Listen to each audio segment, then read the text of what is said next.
isso. Eu estava cometido esse ano mesmo, há poucos meses. Cometido de uma forte miopia que mal conseguia enxergar de noite. Enquanto eu estava orando pelas pessoas lá no encontro, quando eu saí de lá, minha visão. Estou enxergando perfeitamente. Restaurado. Amém. Assim, e isso é muito importante porque quando a gente fala da Bíblia, ela parece uma história linda, uma história bonita. E a gente precisa utilizá-la na prática, vivenciá-la, crer. E a questão do crer, ela vai sendo algo que você vai conseguindo a partir de alguém que crê, que vivenciou aquilo e vai passando. O Alexandre, eu dou glória a Deus pela vida dele, que ele já se converteu, ele já está sendo envolvido na palavra, mas também no mistério de Deus. Porque Deus não está preso à denominação. Que aquela denominação estabeleceu, não, Deus é soberano. Ele age da forma como Ele quer, Ele faz o que Ele bem entende. Então, se Ele quiser curar agora, Ele cura. Amém. Né? Mas se Ele quiser aos poucos, e esse hoje foi um passo importantíssimo dela. Porque Deus queria exatamente isso de você. Aleluia. Eu sei que você estava com receio, insegurança, eu vou falar, mas quando você faz algo para Deus, nossa, é tremendo a sensação que você vai chegar hoje em casa, é tremendo. Eu estou falando isso até pelo nome da própria Andréia, né? E quando ela falou semana passada, a sensação de gratidão te dá um renovo, né? É uma coisa... Então, Juízes capítulo 6. Mas é importante, antes de chegar nesse período de Gideão, né, que é um juiz, eu queria visitar alguns livros anteriores antes da gente chegar nesse momento, tá? E por quê? Vocês devem se recordar que lá no livro de Êxodo, o povo estava escravizado e sofrendo muito pela nação egípcia. E aí o próprio Deus levantou da tribo de Levi Moisés. Moisés, naquele momento, o líder, que acaba ficando 40 anos junto ao palácio, depois ele acaba presenciando os maus tratos de um soldado egípcio, e aí ele acaba fugindo para o deserto, se casa com Zípora, filha de Jetro, enfim. Até que chega um determinado momento que Deus aparece para ele, junto à sarça ardente, e chama para que ele, né, fosse o líder para resgatar o povo de dentro do Egito. Pois bem, ele vai. E aí Deus, qual era o propósito de Deus? Pegar uma nação poderosa, a nação mais poderosa de toda a terra, que era o Egito, e simplesmente esse Deus único, esse Deus dos escravos, começa a abater tudo que era idolatrado pela maior nação da terra. E aí você poderia perguntar, bem, mas eles idolatravam moscas, rãs? Não. Em alguns casos tinham deidades ou, né, entidades ali que os protegiam, segundo a concepção deles, protegiam dessas pragas. Outras recebiam adoração direta, como o rio Nilo, o próprio faraó se intitulava como Deus na terra, pois bem. E aí Deus vai se manifestando e abate tudo que era idolatrado no Egito. Sai dali, e aí acabam os primogênitos dos egípcios sendo mortos, e aí o faraó acaba libertando o povo. E aí é celebrada a Páscoa, a primeira Páscoa, exatamente, lá em Êxodo 12, né? Mostrando que essa data deveria ser celebrada em todos os tempos. Pois bem, e aí Deus novamente muda o coração de Faraó, e ele muda de ideia e vai com todo o exército atrás do povo de Deus. E novamente Deus abre o Mar Vermelho e abate também esse exército egípcio. E aí, o que a gente consegue perceber? Deus, para esse povo, junto aos pés do Monte Sinai, também conhecido como Monte Horebe, e aí Deus começa ali a educar, a mostrar como deveria ser tratamento de um com os outros, porque eles ficaram 430 anos dentro do Egito. E agora era necessário Deus educá-los da forma como Ele queria. Então era como se nós estivéssemos pegando um bebê e começando toda uma história. E aí, diante disso, o que nós temos? Eles passam em torno de 9 meses. Né?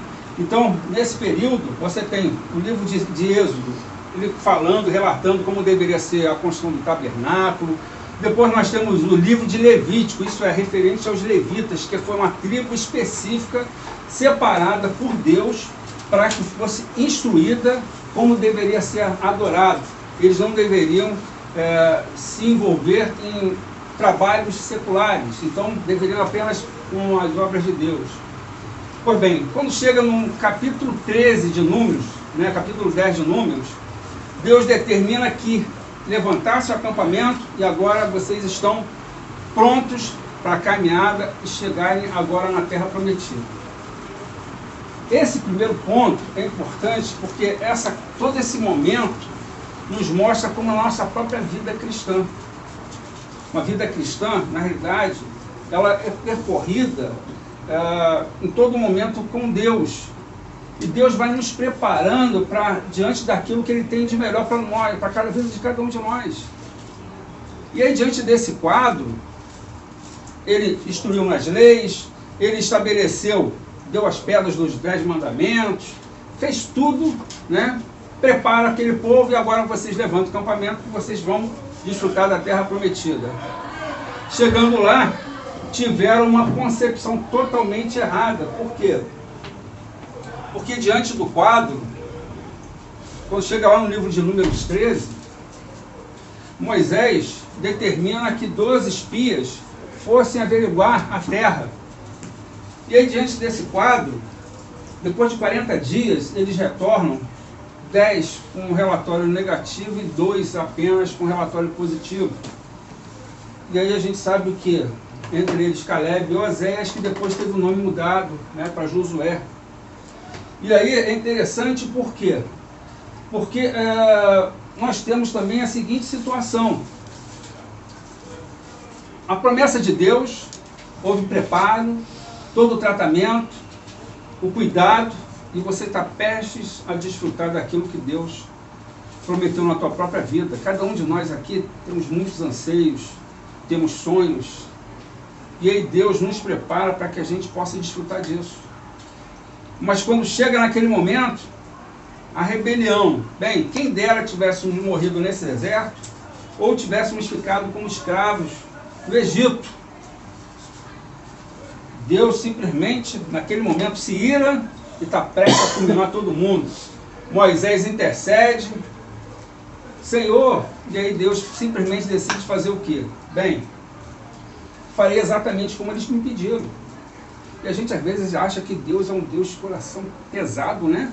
No Antigo Testamento, mas a gente consegue observar em detalhes como o povo, né, agia de uma forma ruim. E aí, diante disso, eles acabaram peregrinando durante 40 anos no deserto. Pois bem, a promessa de Deus estava logo ali, mas simplesmente pela desobediência levaram 40 anos. E sabe que a gente às vezes consegue perceber nisso? Que na caminhada cristã, os verdadeiros vencedores são aqueles que perseveram independente da situação que estejam vivendo. Amém. Porque muitos oscilam, cheios de alto e baixo, uma hora está precisando, está passando por dificuldade, busca a Deus uma intensidade tremenda, quer ir para a igreja a todo momento, ora, quer ler Bíblia, quer fazer tudo. Aí quando simplesmente as coisas ficam boas, e aí deixa Deus de lado. E aí a gente consegue entender que a maturidade cristã, ela precisa de continuidade. É busca com Deus, que Ele faça parte da tua vida, que Ele seja um estilo de vida ao qual você possa todo dia caminhar. Que você seja orientado por Deus a todo instante, né? E aí, quando nós estamos quase próximo ao finalzinho do livro de Números, a gente já tem o quê? Uma nova geração, aqueles que estavam abaixo de 20 anos de idade, ou que nasceram naquele deserto, são aqueles que agora vão desfrutar da terra prometida. E o que a gente consegue perceber nisso tudo?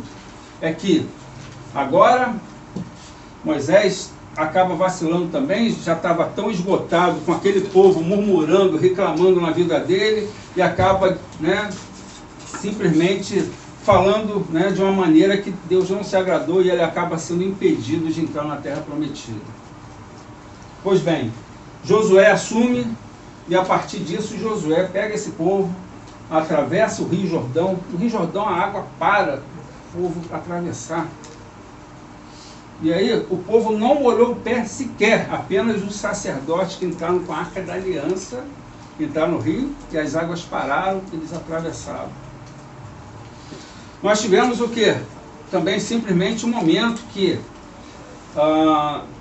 diante da arca, e também aquele povo, durante 6 dias, eles andaram, caminharam perante as muralhas de Jericó, até que no 7º dia, os 7 voltas, e simplesmente ao toque das trombetas, e aí a gente tem a sinalização, porque as trombetas significa que uma autoridade está prestes a chegar. Vocês devem lembrar isso nos filmes históricos, né? Um rei, né? Antes dele chegar, ele é precedido o quê? O toque das trombetas. E aí esses toques das trombetas, simplesmente as muralhas de Jericó vêm abaixo, os israelitas, né? Também tivemos um episódio ruim, porque diante de um povoado insignificante, com poucos habitantes, chamado Ai, eles acabaram perdendo a batalha. Por quê? Porque simplesmente existia um pecado da família de Acã. Diante desse quadro, quando chega no finalzinho desse livro de Josué, ele relata o seguinte para esse povo: olha, eu não sei cada um de vocês, a minha parte foi cumprida, mas eu e a minha casa continuaremos a servir o Senhor. Aleluia. A responsabilidade agora é de cada um de vocês. E aí, gente, vamos imaginar o seguinte: essas 12 tribos distribuídas geograficamente, exatamente vamos colocar como a tua casa, o teu círculo de vida, o teu habitat, as pessoas que fazem parte do teu universo. E aí cada um de nós aqui levamos a vida com Deus de forma criteriosa, a gente leva Deus a sério, alguns empurram. Eu não estou querendo aqui mandar direta para ninguém, longe de mim isso, né? Mas nós temos essa parte. E aí exigimos de Deus algumas situações as quais elas não vão acontecer. Por quê? Porque a nossa vida, às vezes, ela oscila. E o que a gente sabe diante das histórias bíblicas? Se você tem uma aliança com o Senhor, você vá até o final com Ele. Ele é teu Senhor. Porque a gente, às vezes, parece que nós fazemos uma aliança de boca. E não pode ser de boca. Tudo aquilo que você fizer, o primeiro ponto que você precisa pensar, e eu me enquadro nisso, isso vai agradar o Senhor? Tudo isso, minha forma de vida está agradando o Senhor? E aí agora nesse livro de Juízes, nós temos 12 juízes. Se a gente for colocar um por um, seriam 13, porque a gente acaba contando Débora e Baraque. E aí nós temos o que? 4 juízes considerados maiores, porque eles têm a quantidade escrita maior, né? Uma história mais detalhada. E temos os juízes chamados menores, como Otoniel, Abimeleque, enfim, Tola, Jair. Mas nós falamos há 15 dias atrás sobre Débora e Baraque. E hoje nós vamos falar sobre o juiz Gideão, e se der tempo a gente fala também sobre Jefté. E aí Deus convoca exatamente Gideão para liderar o povo. Mas antes da gente falar nisso, o povo assentou-se sobre a terra. Eles fizeram o que agradava o Senhor? Não. E sabe que às vezes traz até um pouco de tristeza ou reflexão, é que parece que algumas situações na nossa vida, nós precisamos estar diante das adversidades para buscar o Senhor. Porque agora, eles estão de posse da terra prometida. A terra prometida está ali. Eles se apossaram de tudo aquilo. A terra que mana leite e mel agora foi conquistada. Mas aí o que eles fizeram? Simplesmente, tudo aquilo que Deus falou, eles não fizeram de acordo. E aí o próprio Deus, se vocês pegarem agora no livro de Juízes, vocês vão observar o seguinte, eu acho que está lá no capítulo 2, do 1 a 3, versículo 3, ele fala: bem, vocês não me obedeceram, então eu permitirei que as adversidades, que os inimigos agora venham sobre a vida de vocês. E aí, nós não estamos falando de Satanás, nós estamos falando que o próprio Deus, ele simplesmente colocou para quê? Para que o povo começasse a voltar a buscá-lo. Porque Deus tem um amor tão intenso pela nossa vida, porque é muito prazer para ele, exatamente, que nós estejamos sempre alicerçados com ele.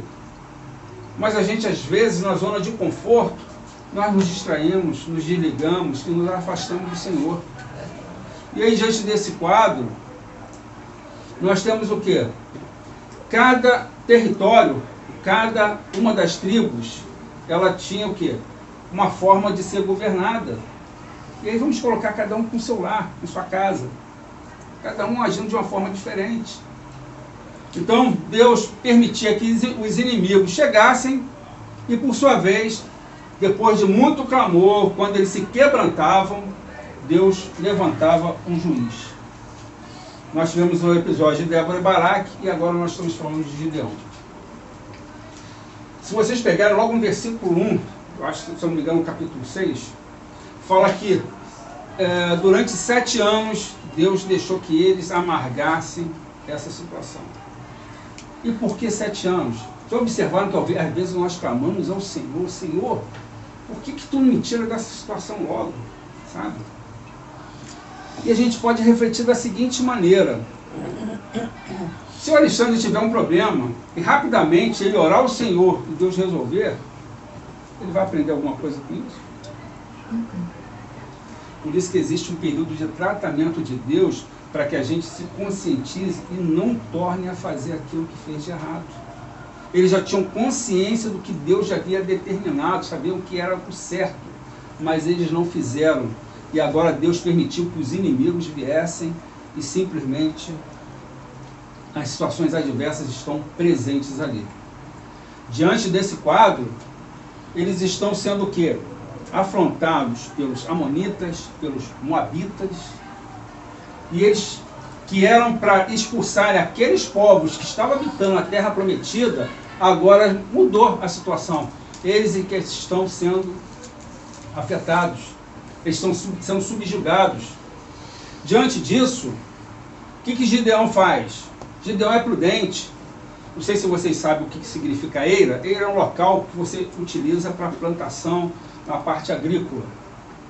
Só que ele não pega a parte agrícola, ele faz o quê? Ele usa o agar. O que é o agar? Agar é o lugar de plantação das uvas, no qual você utiliza a prensa para você pisar sobre as uvas e ali você... Então é um lugar mais fechado. O que ele fez? Ele começou a utilizar o agar com a questão para que os amonitas e moabitas não tomassem posse daquilo. E aí, Deus simplesmente vai usar esse homem para liderar o povo. Ele tinha simplesmente uma objeção. Por quê? Ele era da tribo menos importante e ele era o último da família, e a família dele é a mais pobre de lá. E Deus se agrada muito de usar aquele que se sente totalmente despreparado. Né? Então, por que Deus faz isso? Porque o nome dele é glorificado. Ele não quer pessoas soberbas, ele não quer pessoa que se acha tal, que é muito inteligente, que é muito sábia, que é muito capacitada, porque o nome dele não será glorificado. E aí por isso que a gente entende que não existe ninguém que Deus não possa usar em benefício da obra dele. Ele convoca e aparecem 32.500 soldados. E aí Deus falou assim, olha, tem gente demais. Por quê? Tem gente demais? Porque se vocês obtiverem vitória, meu nome não será glorificado. E aí ele fala, quem tiver medo, vai embora. 22 mil vai embora e fica, nós temos ali os 10 mil, né? E aí Deus fala o seguinte, ainda tem muita gente. Esse Deus é fogo, né? E aí ele coloca, aí tem muita gente ainda. Então uma imensidão de gente, e ele fala que ainda tinha muita gente. Leva esse povo para o rio. E lá vou fazer o seguinte, você observa, todos aqueles que abaixarem a cabeça para beber são imprudentes, mas aquele que colocar a água na concha da mão e como um cachorrinho trouxer até a boca, esses serão os prudentes. E aí Deus separa 300 para que estivessem junto de Gideão, para o quê? Para libertar o povo. E aí Deus, o que Ele utiliza nisso tudo? Deus, Ele não depende das circunstâncias, Ele não depende de pessoas muito preparadas, Ele precisa apenas de corações quebrantados, corações que estão dispostos a obedecer. E é dessa forma que Ele age, né? O sobrenatural de Deus está sempre disponível para a nossa vida. Nós é que acabamos não utilizando a forma correta de nos apropriarmos disso, né? E aí, diante desse quadro, Deus dá a seguinte ordem para ele: olha, Gideão, você vai, e quando você chegar lá, você junto com as cornetas, você vai separar em 3 grupos. E durante o momento, simplesmente vocês vão tocar essas trombetas, quebrar os vasos, e aí o mais eu farei. Exatamente a partir desse momento, quando eles tocam as trombetas em 3 lugares diferentes, quebra os jarros, e aí nós temos o que? Simplesmente aqueles moradores, aqueles soldados acabam se confundindo e um acaba matando o outro. Nenhum soldado israelita desembanhou uma espada sequer.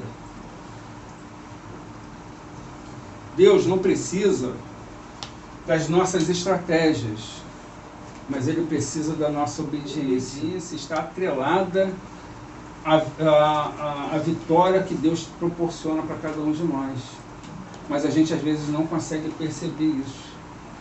E aí, nós agimos na nossa própria vida, temos uma aliança com o Senhor. Tentamos fazer uma série de situações com as nossas próprias mãos. Agimos para lá, para cá. E aí, quando está tudo esgotado, todas as situações esgotadas, agora eu vou correr para os pés do Senhor. Não seria melhor se no primeiro momento você depositasse, transferisse para o Senhor? Eu tenho conversado muito com os alunos, enfim, com todo o povo de Deus de forma geral, sobre a questão da oração. Gente, nós temos um Deus que está 24 horas disponível. Ora você vai trabalhar, ora você vai estudar, ora você está no trânsito, conversa com o Senhor. Vamos parar de ritualizar a forma que nós falamos com Ele. E eu estou me incluindo nisso também, tá, gente? Porque eu passei muitos anos estabelecendo que, não, meu momento de conversar com o Senhor tinha que ser na minha cama, exatamente determinada hora. E isso não gerava intimidade. O que gera intimidade é você o tempo todo falar com Ele. E quando você conversa com Ele, você vai vendo que as respostas, elas vão sendo apresentadas para cada um de nós no teu dia a dia. E sabe por que a gente não vê? Por causa da nossa falta de sensibilidade. A gente não se detém que Deus se utiliza exatamente das melhores formas possíveis, ou das maiores formas possíveis, da maneira como Ele determina para te responder. Algumas pessoas falam assim: ah, mas Ele responde por você, professor, pastor. Ele responde para cada um de nós. Ninguém é melhor do que ninguém. O que nos falta é ter esse discernimento. Senhor, olha, eu queria que tu me desse a resposta em direção a isso aqui. E aí cabe a gente ficar na expectativa. Lembra de Abacuque? Um atalaia, na expectativa da resposta de Deus sobre aquilo que Ele vai responder. Porque Ele pode usar uma criança, Ele pode usar quem Ele bem entender como resposta daquilo que você tem por anseio. Mas às vezes nós somos, na nossa incredulidade, acaba trazendo uma barreira para isso. E Deus não quer. Deus quer intimidade, Deus quer quebrantamento, independente de denominação tradicional, enfim, de qualquer que seja, neopentecostal, pentecostal, independente dela. Deus quer relacionamento individual. Ele quer que cada um de nós cresçamos na intimidade com Ele. As adversidades elas terminarão? Não, de forma alguma. Mas Ele estará junto com você, te dando sabedoria e discernimento nas melhores decisões. Porque nossa vida, ela é repleta de decisões diárias.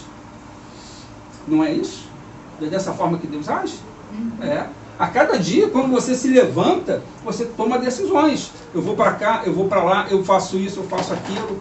Só que quando você tem intimidade com o Senhor, o Espírito Santo de Deus vai te direcionando no melhor para a tua vida. E nós não nos apropriamos disso, infelizmente. E é muito ruim. É muito ruim para quê? Para todos nós. É como se nós tivéssemos muita munição à nossa disposição e pouco utilizada. Deus não quer isso. E a gente fica, às vezes, utilizando de orações terceirizadas. Professor, ora por mim, pastor, ora por mim, porque Deus, ele vai agir diante de qualquer situação. Porque nenhum de nós tem o poder vem do alto, vem do Senhor. Tudo é dele. A questão da fé, sim. A fé, ela move montanhas, ela faz algo, né? Agora a incredulidade acaba se tornando uma barreira. E aí, diante disso, nós temos que Gideão, ele acaba sendo vencedor sem desembainhar uma espada sequer. E tem situações na nossa própria vida que Deus, ele coloca situações ou coisas, bem, você já tentou, você já fez, para um pouquinho, porque o natural você já tentou, deixa que o sobrenatural eu farei. Não temos feito isso. E volto a falar novamente, a igreja, ela vai reforçar a nossa própria vida, mas nossa vida com Deus, ela é diária, é todo instante, né? E só para terminar também a questão de Jefté, esse outro juiz, ele morava junto com, não sei se está no capítulo 12, é isso? 12, 11. E aí ele está junto com os irmãos, só que ele é filho de uma prostituta. E aí, como ele é filho de uma prostituta, os irmãos mais velhos simplesmente falam o que para ele? Olha, saia de junto de nós. Por quê? Porque depois nosso pai tem muitos bens e você simplesmente vai querer desfrutar disso também. E aí Jefté é colocado de lado, é expulso de casa. Depois, eles acabam sendo o quê? Oprimidos, exatamente como uma nação. E aí Deus faz o quê? Com que todos aqueles que simplesmente subjugaram, que fizeram pouco caso de Jefté, agora fossem buscá-lo. E aí, diante desse quadro, ele acaba sendo líder e tirando toda a opressão e sendo vencedor. Só que ele fez algo terrível. Por quê? Porque ele falou o seguinte: olha, Senhor, se diante da situação com os amonitas eu tiver vitória, aquele que sai da minha casa, quando eu voltar da batalha, eu oferecerei em sacrifício ao Senhor. E aí, quando ele volta, ele só tem um filho, que é uma filha. Tem coisas que são desnecessárias, né? Tem coisas que a gente fala, que a gente poderia se calar para evitar muitos problemas. Vocês já perceberam que as pessoas sábias, elas nunca falam demais? Elas nunca falam precipitadamente? Elas não agem por ansiedade? Elas simplesmente se livram de muitos problemas, e a gente às vezes não é assim. A gente conhece tanta gente que fala assim: não, mas eu quero falar, eu quero fazer, eu quero falar. E aí, Senhor, me acorde, porque eu estou num problemão. Deus quer isso? Não. Deus quer que a gente seja o quê? Pessoas sábias, equilibradas, sensatas, prudentes no falar. Porque muitas situações podem ser evitadas, ou poderiam ter sido evitadas, se por alguns segundos você pensasse um pouquinho mais e não tivesse falado. Mas a gente acaba fazendo o quê? A gente fala e depois, Senhor, e a gente ora em relação àquilo que a gente criou como problema. Não teria sido melhor se a gente tivesse tido sabedoria para não entrar naquilo? Então, uma moça virgem que não gerou filhos e que acabou sendo morta por imprudência do pai, por falar demais. E assim é a nossa própria vida, né? Porque esses dois juízes, pelo menos esses capítulos que nós visitamos hoje na Bíblia, né? Acabou que a gente visitou alguns livros da Bíblia, né? Mas que eles possam trazer reflexão para a nossa própria vida e que eles não sejam apenas a parte teórica, como histórias bonitas que estão descritas aqui no livro da Bíblia, com a Bíblia maravilhosa, mas que elas se tornem práticas, que elas se tornem reais. Como Deus é um Deus de cura, como Deus é um Deus de libertação, como Deus é um Deus de transformação, né? E a gente sabe que Ele é assim. Nossa vida está aliançada com Ele, mas precisamos fazer aquilo que Ele determina, porque o maior beneficiário é quem? Somos nós. Nós somos aqueles que vão desfrutar do melhor de Deus. E nessa noite aqui, que não seja uma noite em vão, que ela seja uma noite que possamos refletir, ser prudentes na palavra, confiar no Senhor, diante da adversidade que cada um possa ter, sabe?